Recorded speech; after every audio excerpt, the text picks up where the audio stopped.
सारी जिंदगी वितर की नमाज गलत अदा करते आ रहे थे हम। इमेजिन दैट रसूलुल्लाह सल्लल्लाहु अलैहि वसल्लम ने फरमाया कि अपनी वितर की नमाज को मगरिब की नमाज की तरह अदा मत करो। नबी अलैहि सलाम ने फरमाया कि जब तुम वितर की नमाज अदा करो तो सेकंड रकत में तशहुद अदा मत करो और थर्ड रकत में डायरेक्टली खड़े होने के बाद तशहुद अदा करो, दुरूद पढ़ो, दुआ करो एंड मूव ऑन। लेकिन हमें तो सारी जिंदगी बताया ही यही तरीका गया था। अगर हमने गलत नमाज पढ़ी है तो इसमें हमारा क्या फॉल्ट? हमारा फॉल्ट ये है कि हम नेग्लिजेंट थे, हमने इल्म हासिल नहीं किया। लेकिन सही तरीका जान लेने के बाद भी अगर आप वितर की नमाज गलत तरीके से, खिलाफ सुन्नत तरीके से अदा करते हैं तो ये नेग्लिजेंस नहीं है, ये इग्नोरेंस है। आजकल एक क्लिप बहुत वायरल हुआ है कि एक साहब हैं जो कह रहे हैं कि नबी सल्लल्लाहु अलैहि वसल्लम ने इरशाद फरमाया वितर को मगरिब के मुशाबे ना करो, और फिर आगे जाके बड़ी दावे के साथ कह रहे हैं कि नबी ने इस बात को बहुत क्लियर कर दिया है कि 2 रकत के बाद वितर में आप कादा ना करें। ये क्लिप बड़ा वायरल हुआ। मैंने कहा ये साहब कोई ना आलिम है ना मुफ्ती है, मैं क्यों इनका जवाब रिकॉर्ड करवाऊं। लेकिन वो क्लिप इतना ज्यादा वायरल हो गया कि बहुत से लोग ने मुझसे रब्ता किया, भाई इसका क्या जवाब है। अच्छा, वो भाई साहब ने स्टाइल भी बड़ा जबरदस्त मारा है, ऐसे करके ना जैसे बहुत टेंशन से ये जागे हों और आज इनको लाखों करोड़ों लोगों की नमाजें जाया होने का जो फिक्र थी लोगों की नमाजें जाया होने की, उस फिक्र ने इनकी रातों की नींदें उड़ा दी हैं। और बेचारे बड़ी टेंशन में आके कह रहे हैं कि ओहो ऐसे ना स्टाइल मारा यूं करके। आप देखें, अब ये जरा आप खुद सुने इनको, फिर मैं इस पे तबसरा करता हूँ। सारी जिंदगी वितर की नमाज गलत अदा करते आ रहे थे हम। इमेजिन दैट रसूलुल्लाह सल्लल्लाहु अलैहि वसल्लम ने फरमाया कि अपनी वितर की नमाज को मगरिब की नमाज की तरह अदा मत करो। ये भाई साहब ने 2 दावे किए हैं इसमें। एक दावा तो ये किया कि नबी सल्लल्लाहु अलैहि वसल्लम ने हमें हुक्म दिया कि 2 रकत के बाद आधा मत करो वितर में। वितर की नमाज में हल्का सा चेंज आता है। वितर की नमाज में आपको सेकंड रकत में तशहुद अदा नहीं करना होता है। नबी अलैहि सलाम ने फरमाया कि जब तुम वितर की नमाज अदा करो तो सेकंड रकत में तशहुद अदा मत करो। मेरा इनसे सवाल ये कि कहां हुक्म दिया, कोई एक हदीस आप पेश करें। नबी सल्लल्लाहु अलैहि वसल्लम पे आपने इतना बड़ा बुहतान बांध दिया और इतने दावे के साथ और ऐसे नाटक के साथ और ऐसे स्टाइल के साथ आपने कहां इरशाद फरमाया कि 2 रकत के बाद कादा मत करो। वो हदीस आप जरा पेश करें।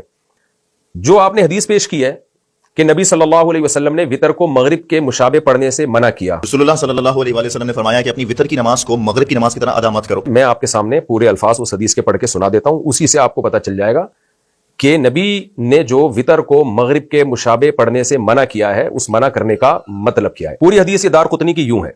हजरत अबू हुरैरा रजी अल्लाह तआला अन्हु फरमाते हैं रसूलुल्लाह सल्लल्लाहु अलैहि वसल्लम ने इरशाद फरमाया ला तुतिरू बिसलास, 3 रकत वितर मत पढ़ो, व औतिरू बिखमसिन औ बिसबईन, 5 रकत वितर पढ़ो या 7 रकत वितर पढ़ो, वला तशब्बहु बिसलातिल मगरिब, मगरिब की नमाज के मुशाबे मत बनाओ इसको वितर को। क्या मतलब हदीस का? पहले तो मैं ये बता दूं कि 7 रकत वितर या 5 रकत वितर का मतलब क्या है, ये भी मैं अपनी तरफ से नहीं बताता। इमाम बुखारी के शागिर्द इमाम तिरमिजी, बहुत बड़े मुहद्दिस, वो फरमाते हैं कि हदीस में जब ये आता है कि 5 रकत वितर पढ़ो या 7 रकत वितर पढ़ो या 9 रकत वितर पढ़ो, या हदीस में जब ये आता है कि नबी 9 रकत वितर पढ़ते थे, 13 रकत वितर पढ़ते थे, तो उसका मतलब 3 रकत वितर समेत पूरी जो तहज्जुद की नमाज है वो मुराद होती थी। वितर असल में अरबी में कहते हैं ऑड को, जो 2 पे डिवाइड ना हो सके। इवन ऑड, इवन कहते हैं जो 2 पे डिवाइड हो, ऑड जो 2 पे डिवाइड ना हो। कहते हैं जो नबी सल्लल्लाहु अलैहि वसल्लम से मरवी है ना कि आप सल्लल्लाहु अलैहि वसल्लम 13 रकत वितर पढ़ते थे, उसका मतलब ये होता है कि वितर समेत टोटल रकतें 13 होती थी, तहज्जुद भी उसमें मिला के रावी ने बयान किया है। शरह मानिल आसार में हदीस नंबर 1739 इसमें है, हजरत अबू हुरैरा रज़ी अल्लाह तआला अन्हु फरमाते हैं ला तुतिरू बिसलास, 3 रकत वितर मत पढ़ो, तशब्बहु बिल मगरिब, इससे तुम मगरिब के मुशाबे बना दोगे इसको। बल्कि क्या करो, वलाकिन, बल्कि, लेकिन, औतिरू बिखमसिन, 5 रकत वितर पढ़ो, औ बिसबईन, 7 पढ़ो, औ बितिस्इन या 9 पढ़ो, औ बिइहदा अशरता या 11 पढ़ो। साफ पता चल गया भाई, इसका मतलब है कि सिर्फ 3 नहीं पढ़ो। होता ही है कि मगरिब की नमाज से पहले आम तौर पर नवाफिल नहीं पढ़े जाते, अगरचे जायज हैं, हदीस से साबित भी हैं, लेकिन उसकी कोई ज्यादा तरगीब नहीं है और मामूल भी आम तौर पे लोगों का नहीं होता। तो नबी सल्लल्लाहु अलैहि वसल्लम फरमा रहे हैं कि वितर भी मगरिब की तरह मत पढ़ो कि सिर्फ 3 रकतें, बल्कि वितर से पहले 2 रकतें या 4 रकतें या 6 रकतें या 8 रकतें पढ़ो, ताकि पूरी सलातुल लैल तुम्हारी कम से कम 5 रकतों पर मुश्तमिल हो या 7 रकतों पर मुश्तमिल हो या 9 रकतों पर मुश्तमिल हो या 11 रकतों पर मुश्तमिल हो। यानी तहज्जुद का एहतमाम किया करो, खाली वितर नहीं पढ़ लिया करो रात को उठ के, उससे पहले नवाफिल भी पढ़ा करो। तो ये इस्तेहबाबी हुक्म है, वुजूबी हुक्म नहीं है, क्योंकि तहज्जुद पढ़ना वाजिब नहीं है। तो ये तरगीब दी जा रही है कि वितर से पहले भी नमाज होनी चाहिए। इस हदीस का एक और मफहूम बयान किया गया है। वो मफहूम ये बयान किया गया है कि नबी सल्लल्लाहु अलैहि वसल्लम ने जो ये फरमाया कि वितर को मगरिब के मुशाबे ना करो, इसका मतलब क्या है कि मगरिब की तीसरी रकत में क़िराअत नहीं होती, यानी वजूबी तौर पर इख्तियारी है कि आप कर लें ना करें, लाजमी नहीं है।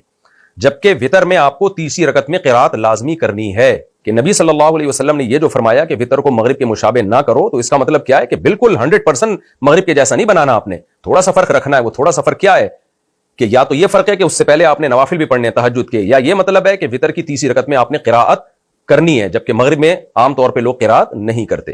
اور سرسری غور سے ایک اور مطلب بھی سمجھ میں آتا ہے کہ مغرب کی نماز میں دعائے قنوت نہیں ہوتی, جبکہ وطر میں دعائے قنوت ہوتی ہے. وطر میں دعائے قنوت حدیث سے ثابت ہے.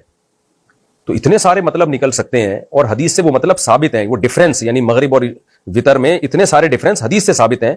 تو آپ ایک ہی ڈفرینس کو کیوں فوکس کر رہے ہو کہ جی قاعدہ نہیں کرنا آپ نے؟ یہ آپ کی اپنی تفسیر ہے. یہ تو بھائی صاحب نے جو دلائل دی ہیں یہ میں نے آپ کے سامنے پیش کر دی ہے, جس میں انہوں نے کتنی زبردست ایکٹنگ کی ہے کہ جیسے برے صغیر میں اب تک ہم گھاس کھاتے رہے ہیں. بھائی اگر کوئی مسئلہ اختلافی ہو تو آپ ایک تو عامی آدمی اس کو بیان ہی نہ کرے, عالم بیان کرے اور اعتدال سے بیان کر دے کہ ہمارے سامنے یہ دلیل ہے جس کی بیس پہ ہم یہ کہتے ہیں, اور دیگر فقہا کے سامنے وہ دلیل ہے جس کی بیس پہ یہ لوگ وہ رائے رکھتے ہیں.